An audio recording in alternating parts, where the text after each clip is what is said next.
Hello, Romantics. I'm Sarah Gomez, author, romance lover, and host. You're listening to Romancing the Story, a podcast centered around writing, reading, and story structure, all with a twist of romance.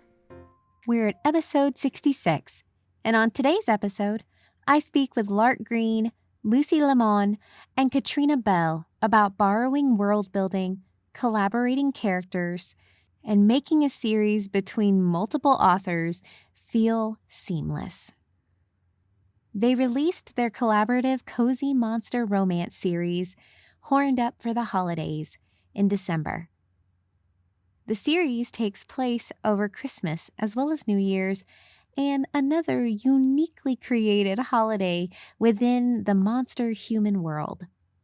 The discussion took us into how the collaboration idea came about and writing together in a shared world, which was actually borrowed from Catrina and expanded upon as a collective effort.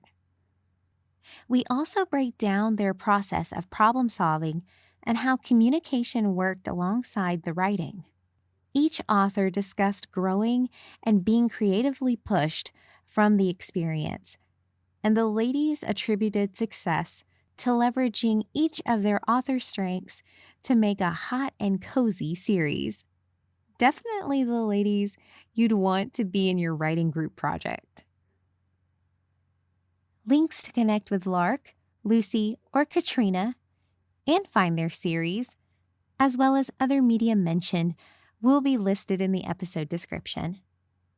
If you recognize Lark's voice, you might have heard her on a previous episode about writing while working full-time. Be sure to check out that episode as well. I've dropped the link in the episode description for your enjoyment. Quick note, if you hear a dog barking in the background, that was probably mine. My two little mutts decided to get in on the action and got a little rowdy while recording, but nothing too disruptive, I promise. I am absolutely elated to continue chatting with you and so many incredible guests on the podcast.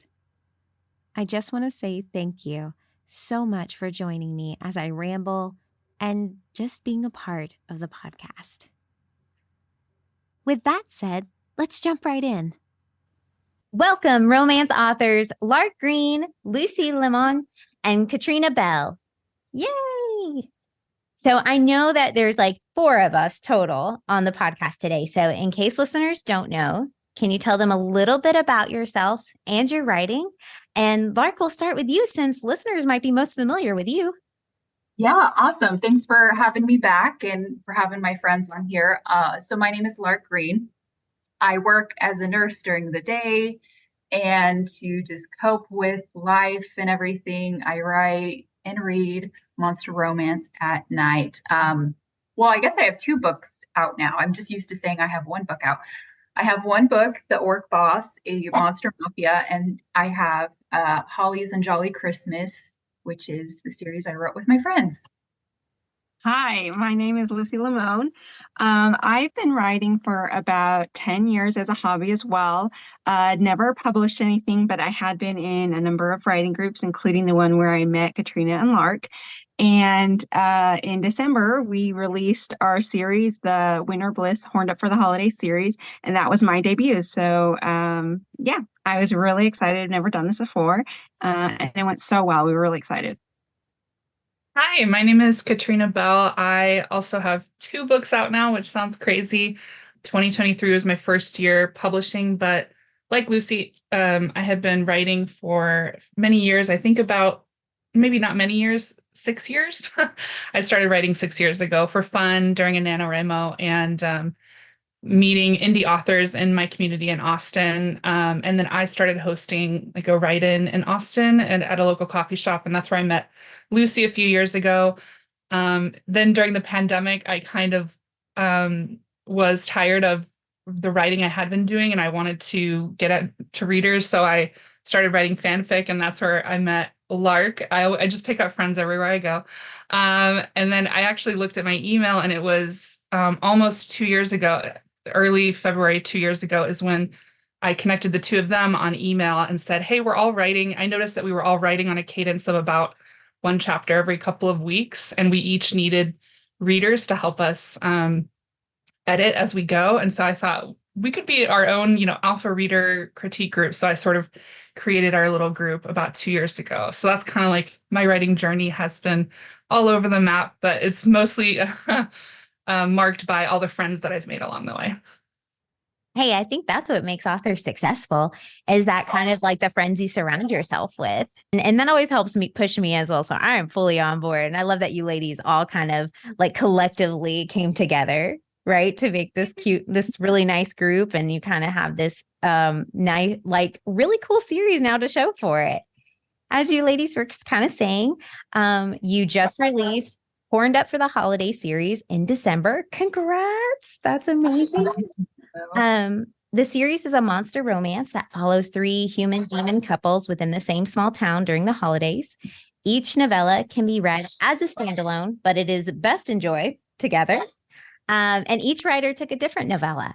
Now, prior to this, had any of you ladies happened to collaborate in a series or anthology before, or was this your first foray into an author collaboration? Yeah, I'll answer first, which is I was in an anthology in 2022. It was my first publication ever. The earliest version of my first novella, Hot Button Issue, was in an anthology, a charity anthology. And that was in, late 2022.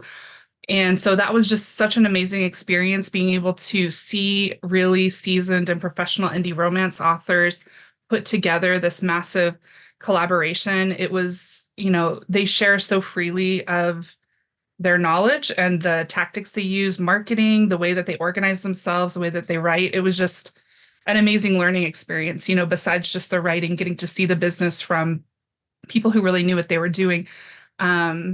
And that was organized by Chloe Parker. She's an author. You can look her up. She's amazing. So she did a great job on that anthology.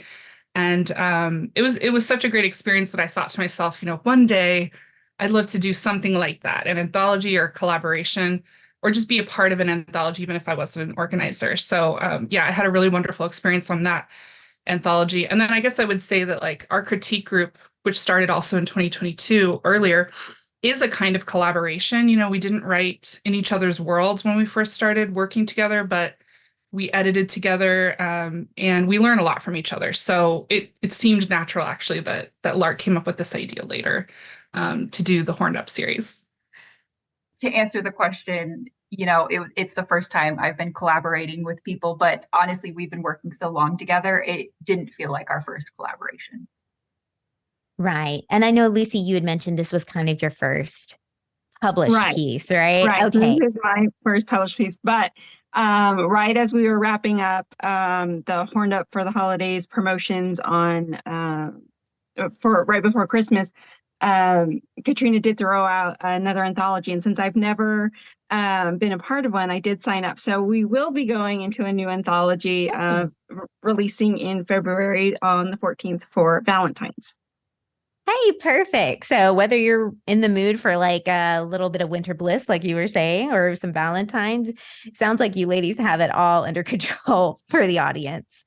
Yeah, and we're actually both going to be writing like extended epilogues, Valentine's themed epilogues for our winter bliss couples as part of that. I think it's called a My Monster Valentine will be the anthology name. That's so cute. I love that. I love that too, because you really built this wonderful, like very developed world. Like you really put a lot of love. I could feel it. And knowing kind of how it's seen on an editor's point of view, I've interviewed an editor for a romance anthology and also co-authors for a romance series as well. And I know how much love and care and like coordination goes with everything.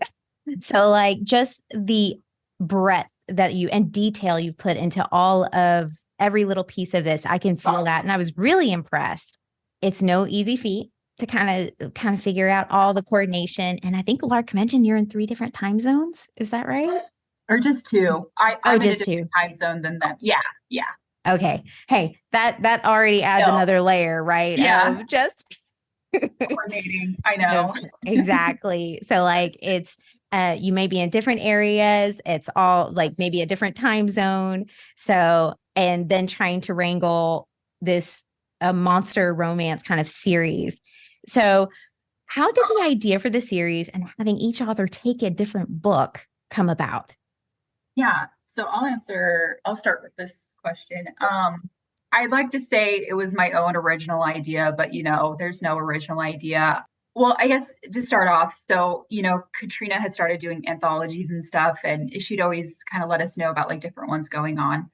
And I like the idea of like doing an anthology, but I also I still feel like a new writer, and so I was worried about like working with other writers, especially with a lot more experience and stuff. And then one day I was just like perusing Amazon and I saw this like book series where it was just like, I think 4 authors who had written their own book. And just from like reading what the blurbs, I could tell like they were just like different worlds and everything. Because the other thing with anthologies is it seems like, to fit all these stories into the books, you have a very short word count. That gave me the idea. The series was Sweet Monster Treats. I think it has like Honey Phillips, Ava Ross, and then like 2 more authors in it. They look really cute. I actually haven't read them yet. They're on my TBR. But so I just like the idea of like having your own stories, but like having like the same world. And Catrina with her first book, it's very like cozy and sweet, but like monsters in the real world. So I just asked her if we could like use her world and if this was something like, they wanted to do with me. I didn't know I needed a cozy monster romance in my Right. life, but like I was reading it and I was just like, I kind of like, it almost feels like a little bit of like a Hallmark town, but like way like more spice, Yeah. of course, and like a little bit of monsters thrown in. And I was just like, I didn't know I needed this, but I definitely need this as a decompression after the holidays. Yes. Yeah. So And that's thank you. kind of, it wasn't until after we had written it and I started thinking Hallmark and demons. And it just seems like so diametrically opposed. And that's how I started actually like marketing it for ARC readers to like, hey, we need some ARC readers. And I started kind of saying that Hallmark with demons who bring the heat or something like that. And that really worked. And it was not something I had even conceptualized until after we had written them. And I realized how cozy it felt, but how, we also have a lot of steamy things in it. But yeah, it was really Lark's request to or ask if we could set it in my world, which is very newly developed myself. I don't have a huge series. We had only published 1 book before this, but my world is I kind of call it the roller derby witches world. And so it's a contemporary setting in our world where monsters live among us, demons, orcs, shifters, but it's a relatively like limited monster set. It's just a few kinds of monsters who sort of live in the world around us. And it also has a very limited magical system. So it's not, they don't have really overpowering magic, but there is a little bit of magic. And so we like that idea for a holiday romance, just kind of being a little more like closed together. The world isn't super expansive. It's something that could exist in a small, wintry town. And another thing that kind of developed as we wrote our stories was I kind of like the idea of Winter Bliss being this sort of interdimensional nexus, if you will, between their worlds if they want. So it is my world, but I think it's really cool if Lucy wants some of her characters, Samite and Sophia, to appear in a gargoyle romance, for instance, in her world. Like their gargoyles don't exist in my world, but I thought it would be kind of cool if they could exist over there, or if Az and Holly want to make a cameo and Lark's, orc romance coming out in a few months or something like that. So we're also leaving it kind of open to, it could be an interdimensional space, get a little timey-wimey on you, and we'll see. I love how you're building your own multiverse right now. Like we're like, that's what I'm hearing. I'm hearing that we're going to make cameos in each other's books. So it's like Marvel borrowing each other's superheroes. But like there was a lot of attention. So I did see that it did feel like a part of a world. And Catrina, when you mentioned roller derby, that was something I thought I'd seen on part of your books before. So that's where it kind of okay. So that makes sense to me. Why I was like, why does this sound familiar? Yeah, and I mean, I think I've seen a few reviews where they're like, why is this lady roller skating in the winter? But I didn't have space to make her a witch, which witches are kind of my thing. And so I thought the best I could do is she needs to be roller skating everywhere she goes. So I made it work logistically. There's heated sidewalks and all of that. But if anyone's wondering why she's rollerblading around or roller skating around, that's why I wanted there to have some tie into my roller derby, which is just the vibe of it. I don't think that far ahead. Just the love is in the details for these guys, especially with the front of Catrina's book. If you like really look at like the cover and the little things, you got like Rom's bookmark and stuff. And yeah, and I don't think that. I don't think that. I just think like big ideas, and then they like take, everything and break it down into really cool stuff. Catrina is a master of details. It is so true. She has the most beautiful little touches and everything. And honestly, I hadn't even written in this genre when the invitation came. I had been, reading and editing with them the 2 series that were monster romance, but I had only ever written fantasy or contemporary romance. And so when the assignment came, it would be a demon holiday romance. I knew I'd be flexing a new muscle, and I was really excited about that as well. Wow. So Lucy, how different was that from like writing the monster romance to maybe what's normally in your wheelhouse? I fell in love so hard. It is the best of both worlds, in my opinion. Contemporary, you're really stuck with the actual rules of this world. Things can't just appear or disappear, and you can't just make up world building details to shape your story. You really have to. It can be very confining. Where on the other hand, fantasy, I tended to get so swept up in the world building that I felt like sometimes my characters weren't as fleshed out, and I would lose focus on them a little bit. And so something about having it be a romance where the characters and their connections to each other really had to be front and center, and a little bit of a contemporary world, but with enough flexibility to add on, crazy details every once in a while. It just felt like a really free creative space. And I loved how it came together. I was super impressed, like how much consideration was given to like these rules that you put into the world. Cause that's always kind of my thing. I'm just like, I'm always curious about what are the rules of this world. And it was both you were showing us and telling us all about it. And I was just so engaged with like this little town of Winter Bliss and all these characters you had created. Your characters, like I said, made cameos in each other's book. How was the small town and world building decided between the 3 separate storylines? Well, we definitely started off with some stuff because we were working out of Catrina's world, where we'd both already read and edited her first story, and so we knew a little bit of the details pretty well. But then we decided to put it in a neutral place, somewhere she hadn't already written a city that didn't exist. Lark gave us the idea, I believe, of Idaho, because she was familiar. And then from there, both the geography started shaping our story and vice versa. We needed separate mountains. We needed something that was a little more of a luxury, high-end kind of space that was separate from a more local, maybe a little more ramshackle mountain that we were going to have our characters on. One of the things was early on that Lark decided was she was going to have her character catfished and end up on the wrong mountain. So that meant she had a way to get her character there, but I had a very rich and stormy character that I also needed to get on that mountain, and he needed to get stuck there. So something would happen like I figured out how to get him dropped there, but I need him to stay. So Mother Nature needs to come in, and there's going to be an avalanche, which means congratulations, Catrina and Lark, you now need to write an avalanche into your story. And so it kind of worked like that. As we're solving problems in our own stories, we're creating problems for the other stories that they had to work in. And that actually ended up being so fun.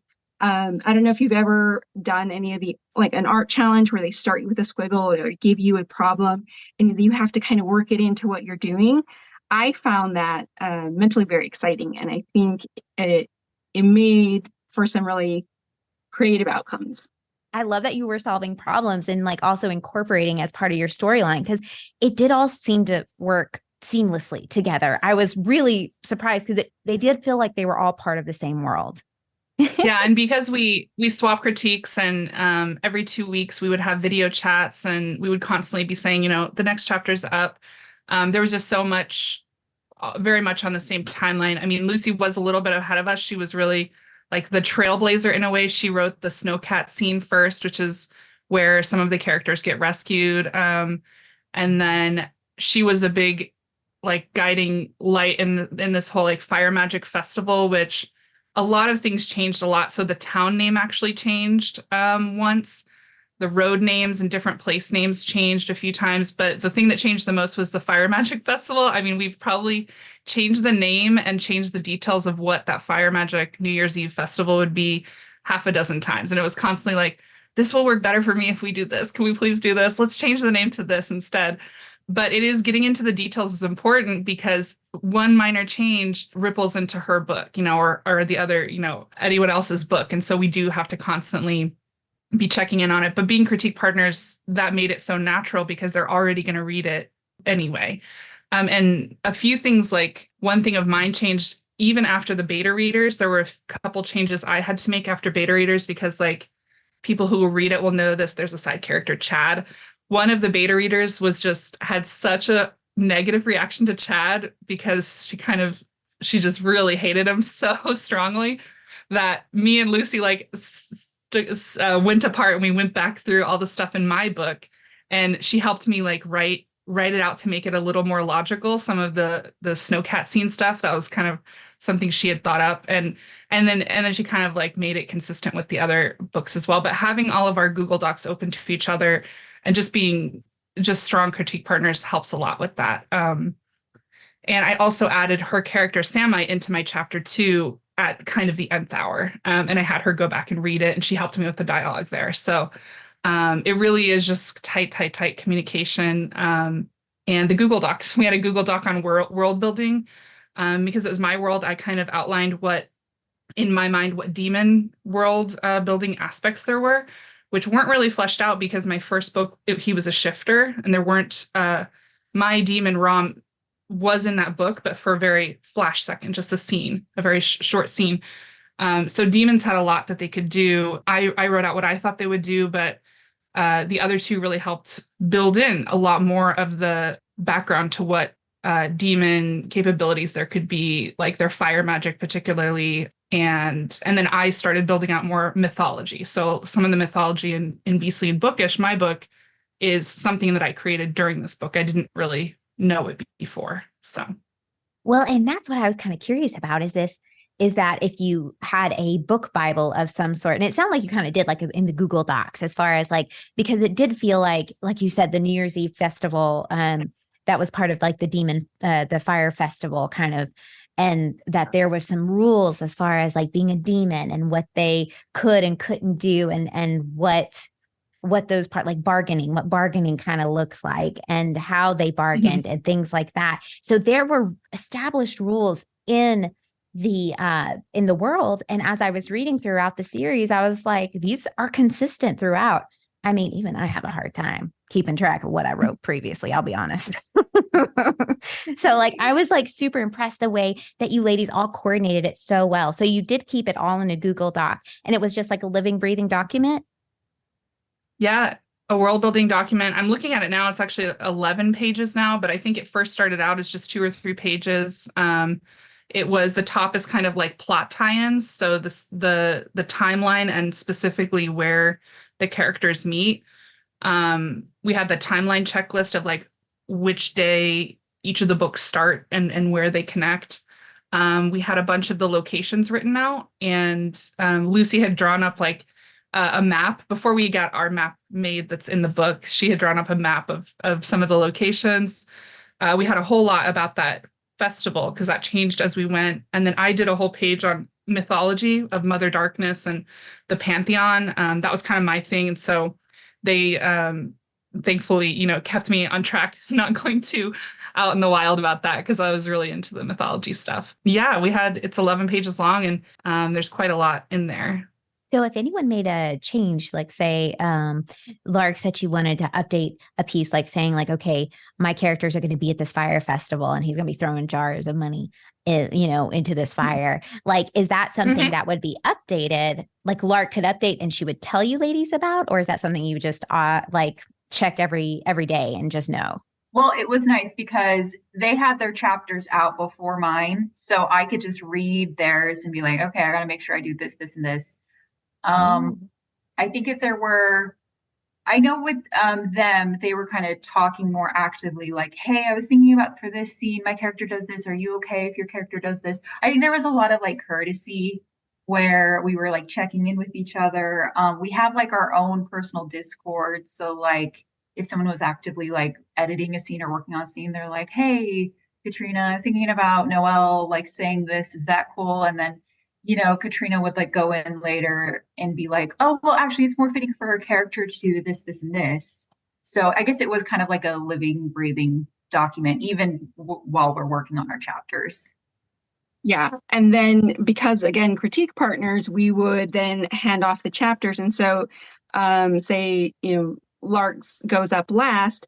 I've already written a scene that includes some of those details. So then I'm highlighting, be like, wait a minute, this is what happens in mine. This doesn't match up.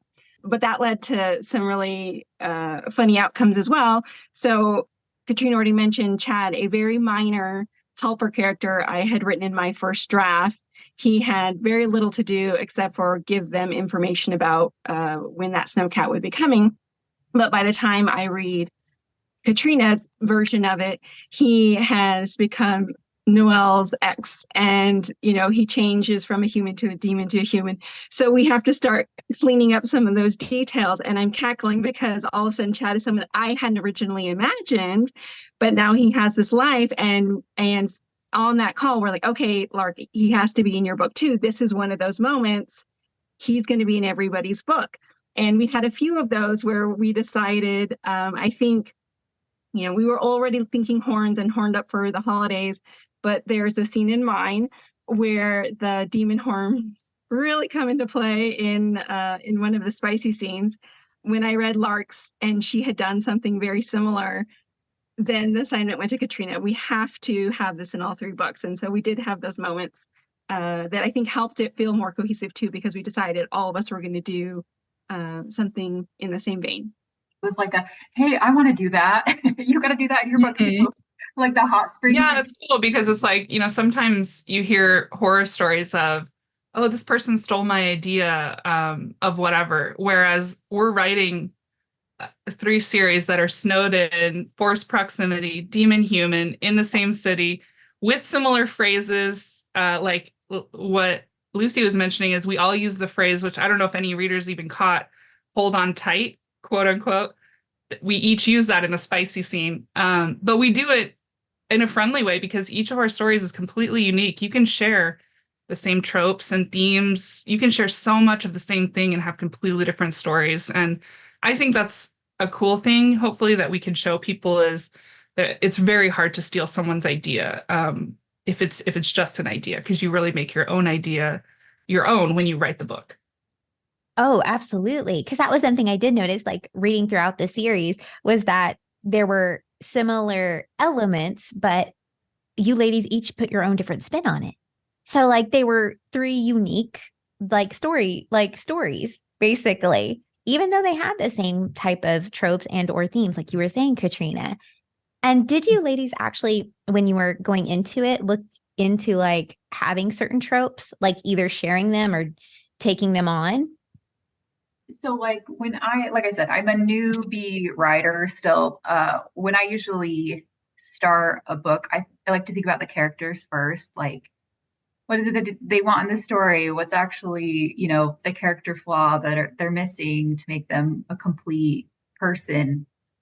And then I think I kind of decide the trope from that. I mean, there are certain tropes I think that I still use. Like I really like grumpy characters, grumpy guys. That's something I think I always use. And it's funny too, because like, even though there's all these same ideas, same tropes, even when you think you're executing it like how people expect it, like, for example, you know, I consider my characters like the grumpy sunshine characters, but I had like a lot of people in the reviews say like, oh, I would consider them both grumpy, which I mean, you know, when I think about it too, like the female character, she's pretty like pissed off in the beginning, rightly so. So yeah, it's just it's interesting how even when you like think about it's going to be a certain way, it's not meeting people's expectations, or it's meeting it in a different way, and they, you know, still really like it because it's new.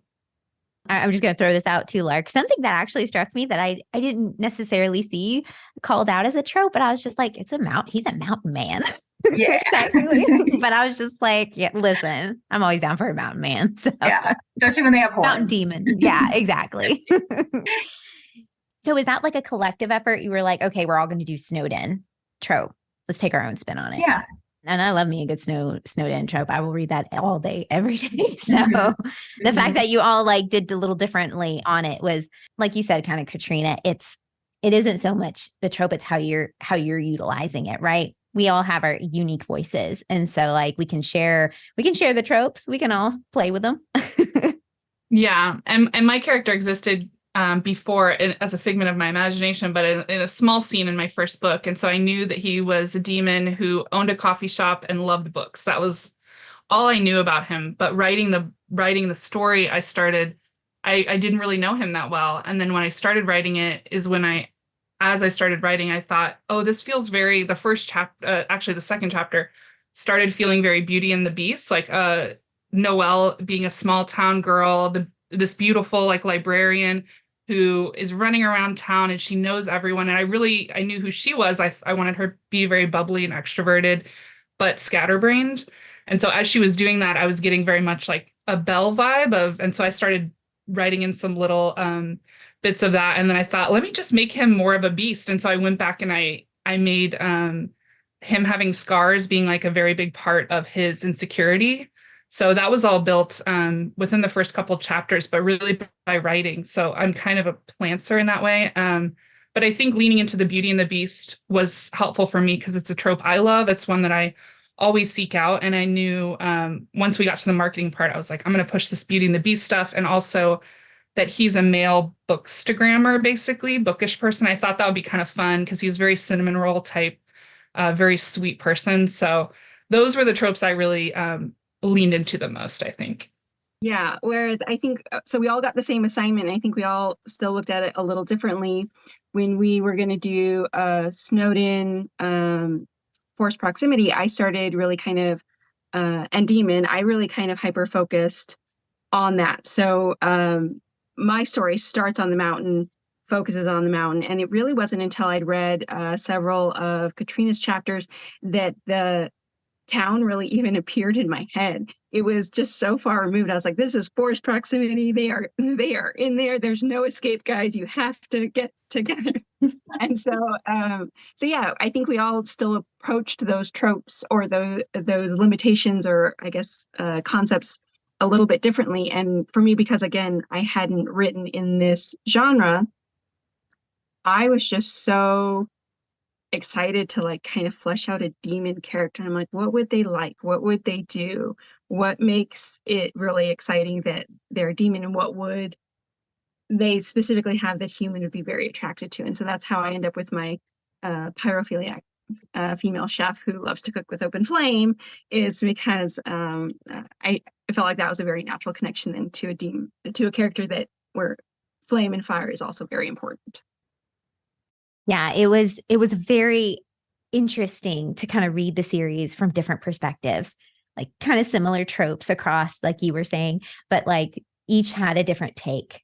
And I felt like each protagonist's journey kind of painted a better picture of what was important to them. Kind of like you ladies were saying, like the goals, their motivations, who they were as a character, and within the narrative of this whole series as a whole. Each story still felt like a piece of the larger picture of this cozy winter romp of monster romance. When managing the continuity of the series, we talked about establishing rules, which you ladies kind of did. You were talking about in the Google Docs. Did you specifically go into it saying like, okay, we want like this like light, cozy, hallmarky, but with extra spice tone or style in the development of your series? Somewhat. I would say we knew it would be a small town holiday romance. That's kind of how Lark told it to us. And so I was like, great. So I started thinking of holiday romance movies and TV shows. So I think we were all starting from that perspective, and then having that Google Doc of the world building that we built out as we went helped with the rules. And leaning again on like each of us having our own strengths with the story as it fleshed out is probably important, because I think I had the basics of the world building, but I think Lucy really built out a lot of this the way demons think and act. And then I know that, Lark and I inserted more of that into our characters, because I knew Rom looked like a demon, but he didn't act like a lot of the demons. And so I used a lot of the way that she had her character, Sam, I think, as, oh gosh, I need to add that into mine too. So she really helped with the demon world building and establishing those rules. We just sort of built off of that. Whereas she mentioned like the town was very well formed in my mind, the small town. And so I had, old Ethel on the corner and all these other people in my mind who she knew, the realtor, all this kind of stuff. So in my mind, there were tons of all these side characters, and I was happy to let them utilize them as they needed. And then I think Lark had this kind of, her couple was so cool because Holly is of the female leads, Holly is the only one that's new to town. And she's not even really new to town. She's actually like trying to escape the world.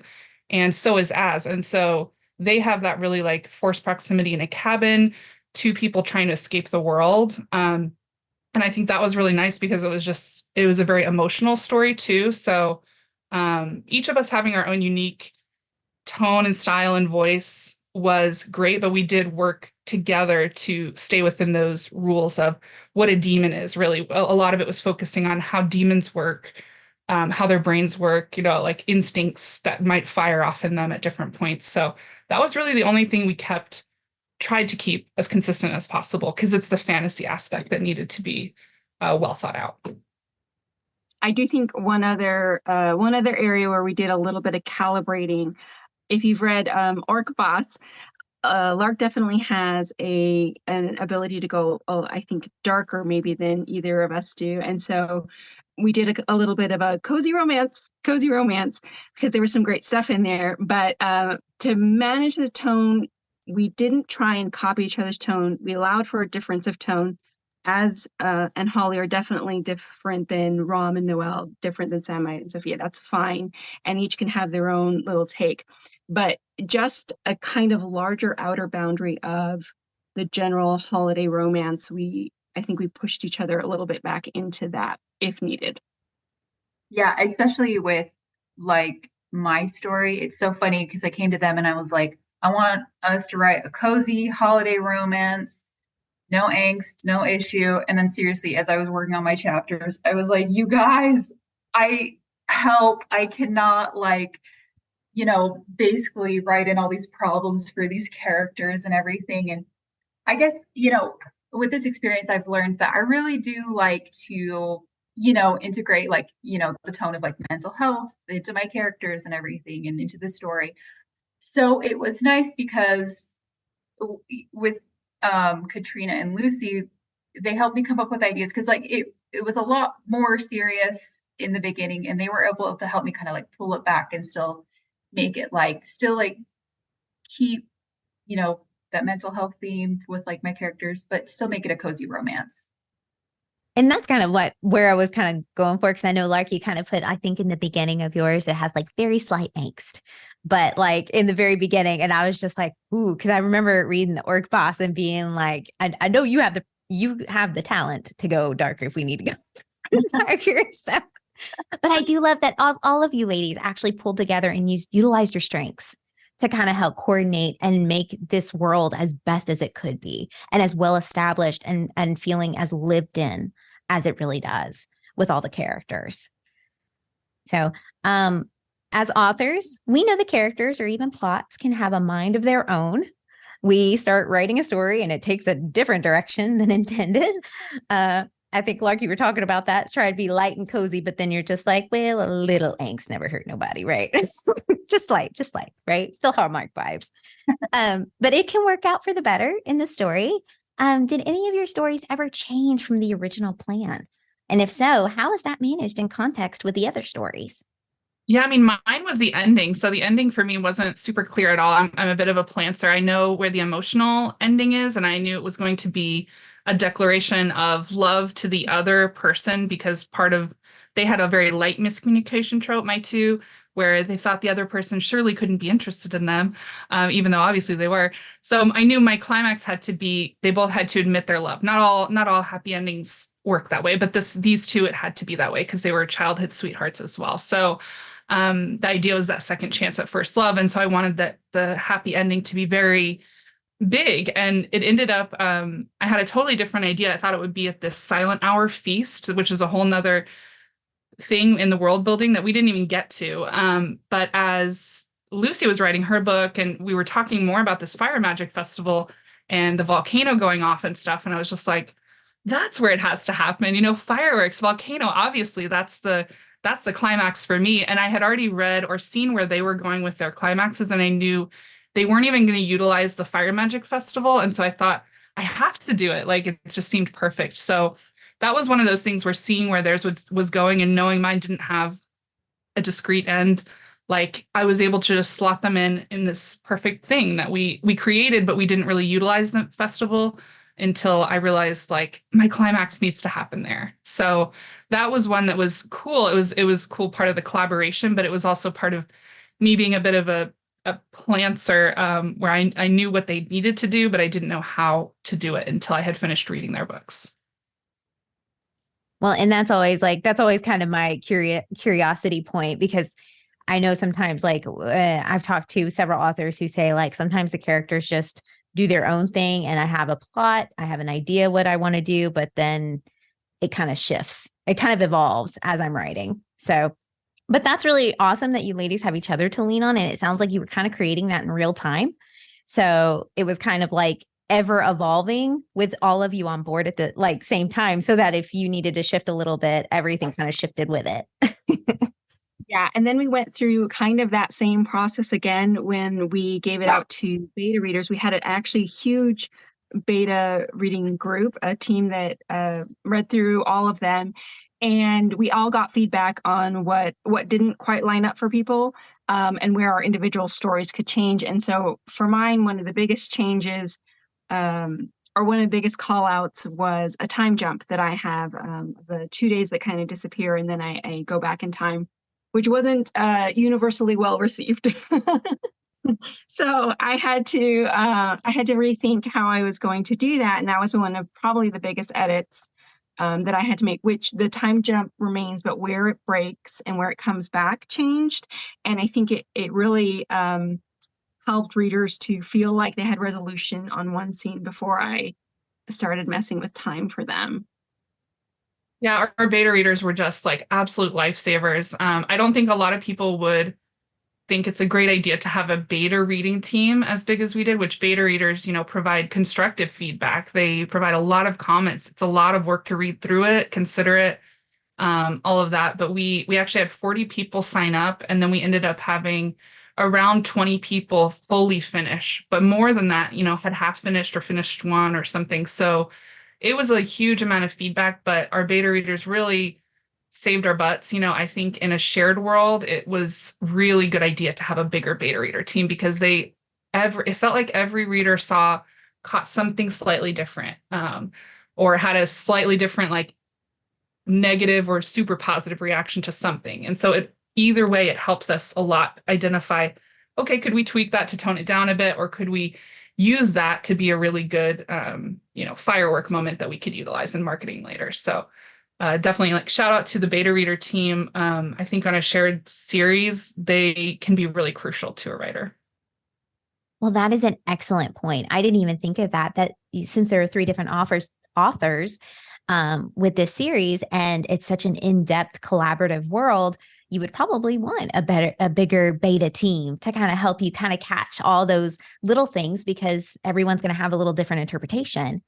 That is really surprising, but it makes sense. It makes perfect sense. By the time you sent out the books to readers, how long was that process for the editing? I have it all written out. I actually, Oh, I'll tell you guys because I'm Catrina, like I tracking it all. love So you. I love tracking stuff. You have no idea. yeah, I'm like very I like organized person. spreadsheets. I love. So it all started with Lark came to visit us in May in Austin, because that's where Lucy and I live. So she came to visit us. We went to visit my friend. Like we did a lot of stuff for a few days, and we brainstormed this idea of a series, of a holiday demon series. So we brainstormed it in May, but we started and we were just kind of like lollygagging around talking about it. But it was Lucy who was like, guys, I'm a slow writer. I got to get on a calendar. She's even more organized than me. So she set up this calendar and started writing it out, and starting in early June, and said, if we start in June, we're just going to be able to finish in time to do this the right way we want to do it, which is we don't want to just throw it out into the world with no, proper editing and stuff. So she realized that if we start in June and we do one chapter a week through mid-September, then we would have essentially a novella. So every week, one chapter until September. If things happen and you can't do a chapter a week, just do 2 chapters.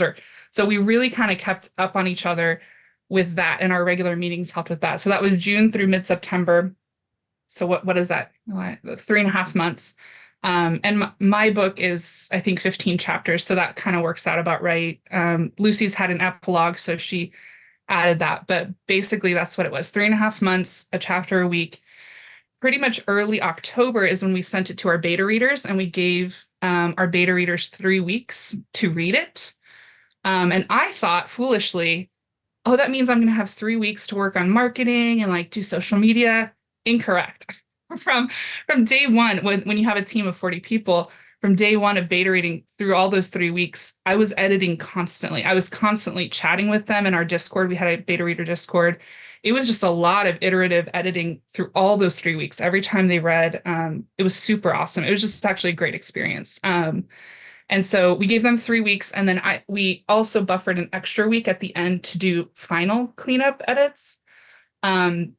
And then after that, we gave it to the proof editor that we had. So she wasn't doing like really detailed line edits. By that time, we had so many people reading it, including each other, who were pretty good editors ourselves, that we chose to just do a proof edit, and that editor got it done in 2 weeks.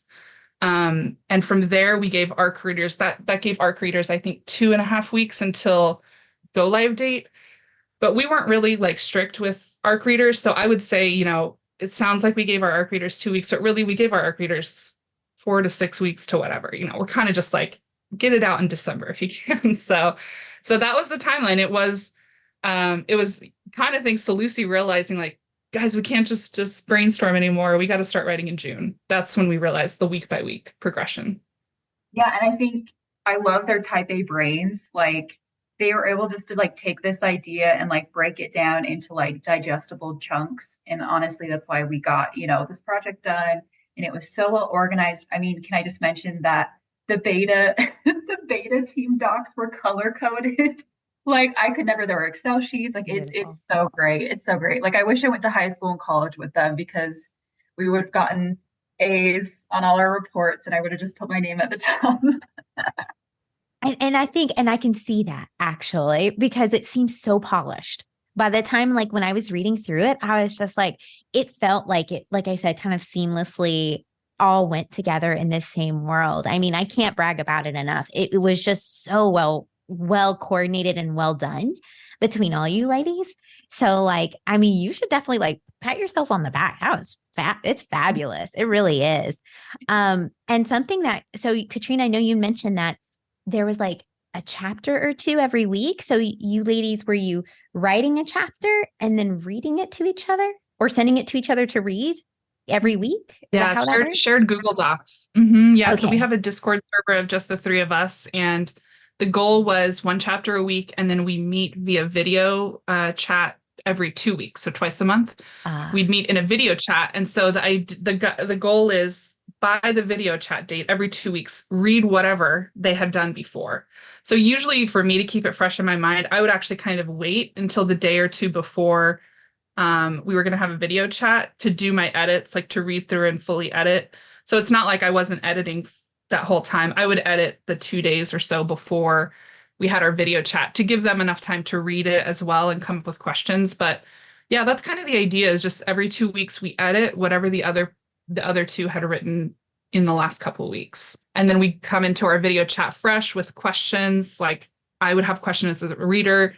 Each of them would have questions as a writer for us as readers. So we're kind of our alpha readers, but we're also critique partners because we're being writers, we edit as we go. So we would suggest line edits as we went.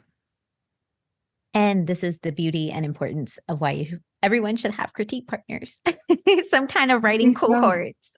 It's just absolutely magical. Yeah. I mean, it's when you find the right fit, and it is hard to find the right fit, so I would don't feel discouraged if you haven't found the people that kind of like work for your style, your genre, whatever. Those people are out there. And I do think, just keep looking, keep searching, keep volunteering to beta read for other people, and you'll find the right person or people that will be that group. Well, and I love how you ladies all work together and like knowing your strengths and kind of utilizing those strengths. And it worked really well together. So it sounds like it was fun though. I mean, maybe a little like intense, but fun. Yes. No, it was so fun. Both of those. And I think, if you're going to grow as a writer, letting other people critique your work, and developing not only a slightly thicker skin, but the skill of hearing feedback and of rejecting feedback. The stronger you get in both of those, the more you learn your own voice. And I think that's part of what's made us good friends as well, is understanding that I can give line edits and they can reject them. And I can be happy for them that they felt really confident in what they had. And they, no thanks. And I'm like, good. I'm glad you went with what felt right to you, but I'm always going to have to operate my point of view. And so I'm going to tell you what I think might be better here. Please always reject it if it doesn't work for you. And I think the more comfortable we've gotten and more practiced we've gotten at that is what has made our critique group so strong. And that's super important because that was one of the best ways I found that I can not only learn my strengths as a writer, but other people's strengths as a writer too. And that's what I've kind of always heard, is that ask your critique partners. If you don't know what your strengths or weaknesses are as a writer, ask your critique partners because they can help you figure that out. Then now you have this free novella series to kind of show for all your efforts, for all your work. Where can listeners find your books and how can they connect with you? And we'll start kind of the way we started last time. Lark. Yeah, so our books are on Amazon, Kindle Unlimited. There's also other sellers that have our books, like Barnes and Noble. I think that the Winter Bliss is on there as well. And if readers want to follow me, you can just go to my website, authorlarkgreen.com. It has links to all my socials and then also my newsletter. You can sign up there. Yeah, my website is lucylimon.com, and you can find the link to my newsletter there. And on Instagram, you can find me at lucylimon.books. Yeah, my website is catrinabell.com. I'm on most social medias, but Instagram the most regularly. It's where I enjoy scrolling or doom scrolling or whatever. And that's just Catrina Bell on Instagram. I'm also somewhat on TikTok a little bit. But pretty hopeless at it. I mostly just repost and try to understand. So if I don't know the rules of TikTok engagement, don't come at me. I don't know what I'm doing over there. And the other thing I will mention is that I run an Etsy shop. So when we first came out, we did a special book box that's been sold out now. But I do still have in stock copies of Beastly and Bookish, which come with all the same swag that the book box would come with. Or I'm selling the swag pack only of like character art of Lucy and Lark's characters, especially the demon. I call them the demon pinups. They're just the really beautiful images, illustrations of our heroes. So yeah, you can find me on Catrina Bell Romance on Etsy if you want signed copies of my book or any of the art and stickers that we designed to go with the Winter Bliss series. Oh, that's awesome. And did you ladies actually collaborate on the art too? Does that have something like that? Was something I meant to call out too, because that artwork is just beautiful, like on the covers. Like I will randomly go back in my app and just look at the covers because I'm just like, it's so pretty. Yeah, and they even line up. Actually, like in an original order, we kind of had thought, which is my book first, then Lark's book, then Lucy's. If you put the paperbacks together, the background will line up. All the mountains actually match up.